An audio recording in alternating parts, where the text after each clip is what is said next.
Hey everyone, it's Helen Moses, your voice and communication strategist, and we are still in our series of interviews building up to World Voice Day in 2022, which is Saturday, April 16th. I am today having a conversation with Kevin Kerstetter. He is the choir master, director of music, organist, all things music for us at St. Michael's Episcopal Church. Welcome, Kevin. Thank you. It's a pleasure to be here with you, Helen. You're welcome. I'm glad you can be here with us because one of the things that people do with their voices is sing. And you and I have been in the choir together for a long time. How long have you been at St. Michael's? I've been here since, I think, February the 1st of 1998. So 24 years. Yeah, a long time. And I was in the choir before you came. So it's been quite the journey, but we've had some good times. So tell us a little bit about what your work is like in your role at St. Michael's.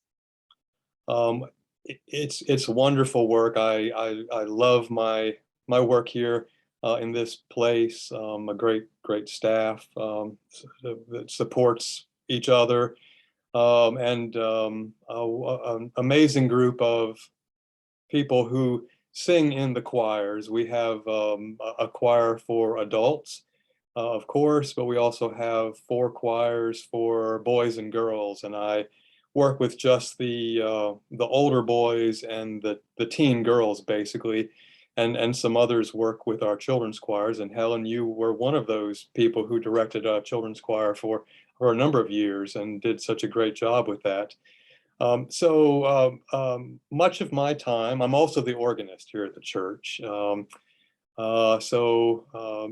My week is spent preparing for my time with the choirs so that when I rehearse with them, I make good use of the time, that we're very efficient because they are all busy people.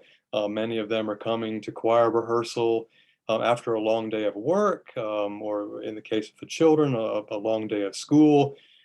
They may have, had a great day, but they may have had a difficult day and a day filled with stress. And so they come to the church faithfully, dutifully, and what I have to do is to prepare them to sing, which they probably haven't done at all that day. Let me stop you there. Yeah, because that's one thing I introduce to a lot of people. Most of the people I work with are not singers. They use their voice mainly for speaking. And so I introduce this concept of warming up your voice and taking care of it in that way. So do tell us a little bit more about how you do that with the choirs and why. Yeah, well, you reminded me when I was in college and taking voice lessons myself, but also as a pianist accompanying other singers in their lessons. Quite a few members of the voice faculty at Westminster Choir College would really stay in their singing voice throughout the day, even when they were speaking. So um, uh, they weren't singing, but they spoke melodically and with good resonance and healthy things. And that's something that I'm sure my singers are not, I don't think about during the day also. So we do what's called warm-ups at the beginning of the rehearsals, and it's just a few minutes. And I found a few warm-ups that are not taxing on the voice, but put the voice in a good place rather quickly, so that we can then move into the rehearsal part of our rehearsal. Often we'll do some stretching, some shoulder rolls, some head rolls, maybe tighten our muscles and then release, because during the day we build up stress in our body. We build up stress in our neck and our shoulders, and so we spend a short amount of time just trying to release some of that so that the vocal mechanism can do its job in a different way than it had been throughout the day. I love that you're so strategic with what you do with the warm-ups. You know exactly how. You said you figured out a few quick ones to get the voice ready, and you have such a good point about the stress. Our lives are so filled with stress. And I know choir practice for our adult choir is Wednesday evenings. Wednesday's kind of irrelevant, but evenings. After a long day, it's hard to find the oomph. But I will say something that singing does, and using my voice in kind of a fresh way in the evening does, is it just brings joy. So when I've had that stressful day and I come in and we do the warm-ups and we sing and the harmonies are around us and the voice is working well and the sounds are coming out, it just is a sense of joy that I've not experienced anywhere else really, other than in that choral singing. So do you know what I'm talking about, right? Well, I do. And, when the rehearsal begins, I try to leave everything else at the door. I mean, when I come into the church for our rehearsal, and our rehearsals are fairly fast paced. My hope is that people can sort of, for that 90 minutes or so, let go of the stressful things in their lives and just focus on something that, like you said, just brings joy. And at the end of a rehearsal, it would make me happy if people had more energy than they did at the beginning of the rehearsal. It would also make me happy if maybe they were ready for a good night's sleep then too, because that means that they really worked hard. Yeah, probably the 90 minutes transforms all of us in some way from beginning to end. Oh, definitely. And I think sometimes I leave choir practice feeling both energized and ready for bed. Yeah, I do too. Yeah. Excellent. Well, this just popped into my mind. You mentioned that you're the organist, and the voice, for the human voice, we have to take care of it, and it has all this sort of flexibility. But you have this at your disposal at St. Michael's, this amazing instrument of the organ, and there's a lot to do with the voice with the organ. And it seems a little off topic, but I would love for you to just tell us a little bit about the relationship between an organ and voice.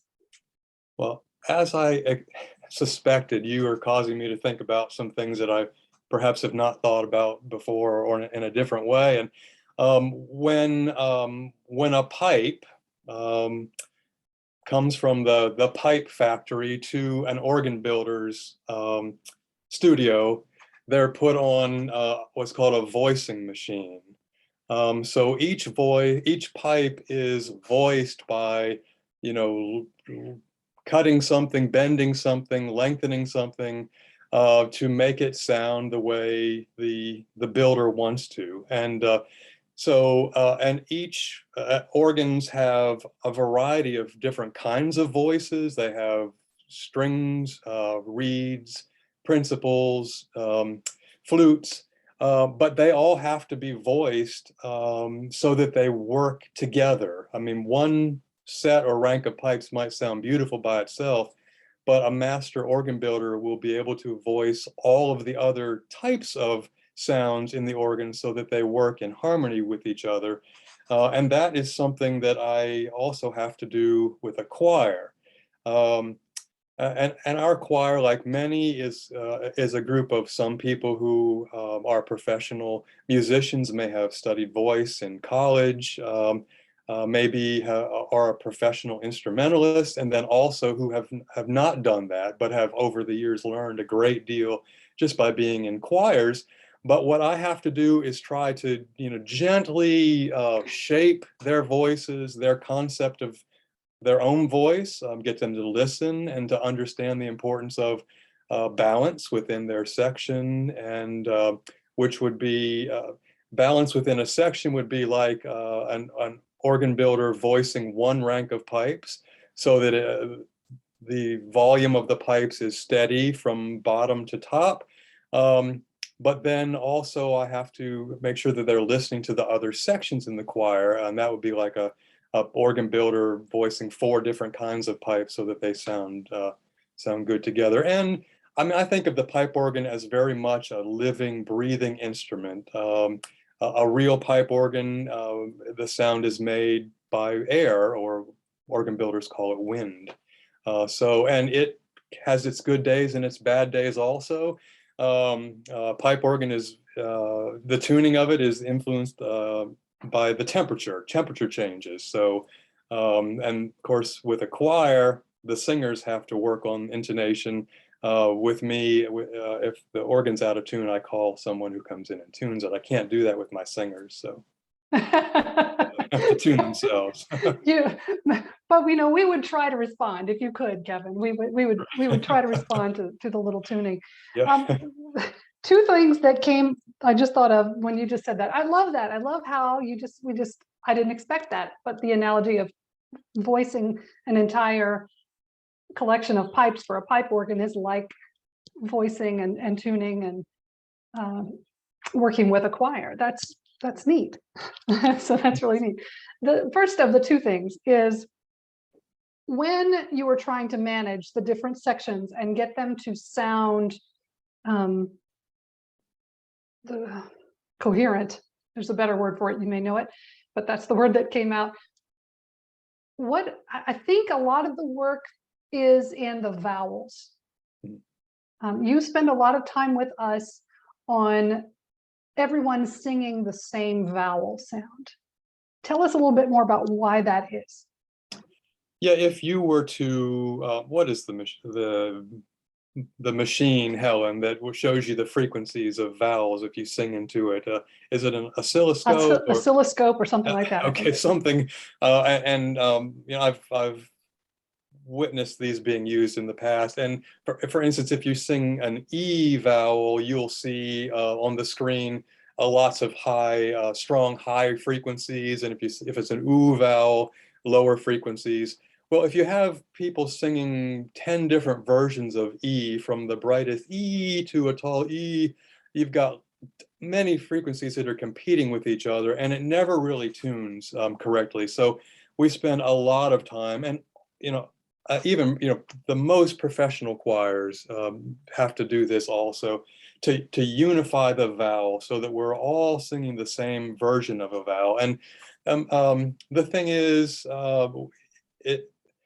depending on where you grew up affects how you say certain words and how you pronounce certain vowels. So we've got to kind of find the most neutral and beautiful versions of the vowels, and then convince everybody to adopt that. If they're from Saginaw or from Boston or Manhattan, you've sometimes got some huge variations in vowel sounds, and you don't want that for choral singing. So. Yeah, good, great explanation. Thank you. And the second thing that came out of what you said about the organ and tuning it or voicing it was the memory of our virtual choir. Each of us who participated in the virtual choir had to do a lot of solo work that many of us were not used to doing. And we also had to do a lot of listening to our own voices that we weren't used to doing. But despite people may not being particularly pleased with what they had recorded, all of us, we submitted these to you, and you aligned them and put them together into what is now a library of recorded choral pieces, which were pieced together by you, one voice at a time. So tell me more about that experience and what you think were the benefits that came from it. Mm-hmm. Well, of course, not everyone in the choir participated in the virtual choir, and I certainly understand why. I mean, it was a complicated project that required the singers to listen to a recording of the accompaniment and their vocal line with one device, and then recording their own voice in another device and emailing that to me so I could mix it digitally. So it took a lot of courage to participate in that, because as you just said, Helen, singers would listen to their own voice, which can be a scary thing. I had the same experience with me because I had to record organ music for these video services every week. So I would be listening to my playing and evaluating it, sometimes harshly. So, but the virtual choir, and I had no idea that this would be the case all the way through the year of virtual choir singing, had a hugely positive impact on the choir as a whole. The singers gained some vocal and some independence that they didn't have before, and they listened to their voices and made changes. Um, and they became, I think, better readers in some ways. And so I'm really grateful for that. It was a, I won't say difficult process on my end, but it took so much more time to prepare a virtual anthem than it does to rehearse a choir and sing it for a service. And Give I us had, give us time, like compared to rehearsing one anthem in person yeah, versus getting it ready. What's the time difference for I you? mean, an anthem that's not terribly difficult, the choir might need to rehearse for 30 or 40 minutes, maybe over the course of a couple rehearsals, and then sing it the following Sunday. But the virtual work could take, a day, 6 hours or more for one anthem. And then we also had a hymn and then organ voluntaries. And I had all the energy I needed because we were just so grateful to still be, working during the pandemic where so many things had shut down. Um, so I had all the energy I needed until I knew that it was the last week we'd be doing the virtual, and then the exhaustion really hit me, and I Oh, pushed my wow. way through the final anthem. One of the some really beautiful things came to be because of having some of our virtual work on the internet, on our YouTube channel. And one I just was made aware of a few days ago. Our financial administrator received a substantial contribution to the church from someone, and she didn't, from Florida. Didn't recognize the name, had no idea why they were making a gift to our parish. So she decided to get in touch with him, and he told her that his mother, in her final days of life, discovered St. Michael's top 10 hymn sing on the internet, and she listened to that over and over and found great comfort in that as she was leaving this life. And Wow. so that was very moving. Um, and Wow. you know, You never know how voices can touch other lives, even through the computer from a distance. And that's a beautiful story. And what we can do is post the link to that video from the St. Michael's YouTube channel at the bottom in the comments for this video. So if anyone else is interested in watching that, they can.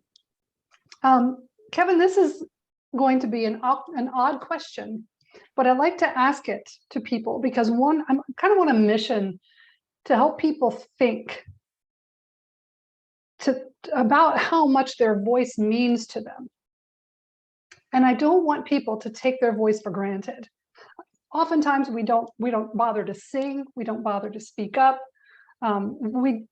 we don't ask for help, or we just don't even give a compliment or say I love you, I can do that another time, or it's just too hard. But here's the question, and I'm hoping other people will start thinking this for themselves. How would you do your work if you couldn't speak? mhm. Yeah, there are, parts of my work that I could do if I didn't speak. I would probably um, need to work with another individual who could speak. So one of the exercises, though, that I did when I was studying choral conducting, and I think most choral conductors do this at some point during their training, is to conduct a piece of music without using your voice at all. Um, and that I could do. And really, I mean, sometimes conductors, and I'm sure I'm guilty of this also, talk more during a rehearsal than they need to, where they could communicate things with their face, with their hands just as well. And I do remind myself of that, but I'm sure sometimes I talk too much. But we had to conduct a piece without using our voice, and um, choral conductors, perhaps more than instrumental conductors, use the breath as a instrumental part of their conducting. I tend to breathe with the choir. I try to remind myself to make sure I'm breathing in a healthy way so that they don't see a breath with their shoulders going up, but that they can see my, and sometimes it's my gesture that shows the breath coming into my body, and I try to seat it low. I can communicate with my mouth without making any sound. Um, and I can communicate with my eyes, with my forehead, with most of my body, really. But nonetheless, the voice, having a voice, is very valuable to me in rehearsal. Even though I don't consider myself a successfully trained solo singer, it is very helpful to be able to model a vowel sound, for instance, to model, the placement that I want the choir to find. So, if yeah, if I were not, if I did not have a voice that I could use in rehearsal, there's a great deal I could do with my body, my face, but I would probably seek someone to work with me to do some of the things that I wouldn't be able to do as well. So, um, I like your answer. Just for the people who don't know, I talk about this with my clients for speaking, but you said if you were working on the placement with the choir, can you describe what you mean by that really quick? well, yeah, I mean, I find that most of the music, the kind of music that our choir sings, which is often comes out of the English cathedral tradition, where for hundreds of years it was only boys singing the treble or the soprano line. With fortunately now, almost every cathedral in England also has a parallel girls' choir. Um, but whether it's boys or girls, it's a really nice, pure, focused sound, and that really works well for the music that the adult choir sings. So our trebles especially work toward that kind of sound. And I don't expect them to sound like a boy choir or a girls choir at all, but there's something to be said for us, voices that move easily and purely because they tune so well together. And so I asked them for a high placement, and um, uh, in their face. So, and you can visualize where the sound is going, and it causes other things anatomically to happen just by thinking about the sound being up here instead of back here in the throat. So we talk about spaciousness, and just talking about that, I think, causes their soft palate to lift some, and maybe their throat to relax, and maybe their chest to create more room for air. So just a few key words that they hear a lot, that I think helps them to create a better sound. Thank you. Mm. And yeah, it's if you've never been in this environment where we talk about voice placement, and I talk about that for speakers, and I think that kind of goes back to what you were saying about your voice teachers staying in their singing voice even when they were speaking. Mhm. That's that what I call forward placement, and it's a little bit of the high placement that you were just talking about as well. But that's a concept that not everyone would be privy to. So thank you for helping to enlighten those who didn't know about it a little bit. As we close up, want I would love to give you the opportunity to encourage people to sing. Tell people what's in it for them if they were to sing more in their life. Mhm. Of course, as you know, it's more than one thing. It is community. Um, is one great thing about being singing in a choir. I don't know where else you you have a group of people who are actually breathing together at the same time, the breath that gives us life, breathing in harmony, working to be in harmony in many ways. Of course, there's a fellowship element to it, but also working toward this common goal. And our goal is to create beauty, and that's a wonderful thing. And it's a gift to us to be about the work of creating beauty for a world that obviously needs a lot of it, and peace. Um, it's good for your health. Also, the way singing breathe is healthy. I think studies have probably singing probably lowers your blood pressure. I don't know if it affects your cholesterol at all, but it's a healthy activity, and also it's good for the mind. And there were articles about something called the Mozart effect, I think, where listening to certain amount of Mozart's music, which perhaps has a lot of mathematical things in it that we don't realize, maybe makes you smarter for a while, raises your IQ for a few minutes. Yeah, so it's community, it's physical, and it's beauty. So Lovely answer. I love it. Last thing, Kevin, first of all, thank you so much for your time today. If people are curious and want to know more about the music program at St. Michael's, how would they do that? Yeah, they could contact me. My email address is holymichaelmusic.org or .com. Let's see. And our website is holymichael.org, and you can always yeah, actually it's holymichaelmusic@icloud.com. So, and I'd be glad to talk to people or answer any questions they might have. So, All right. Well, we'll put those in the comments too. What else? It's great for children.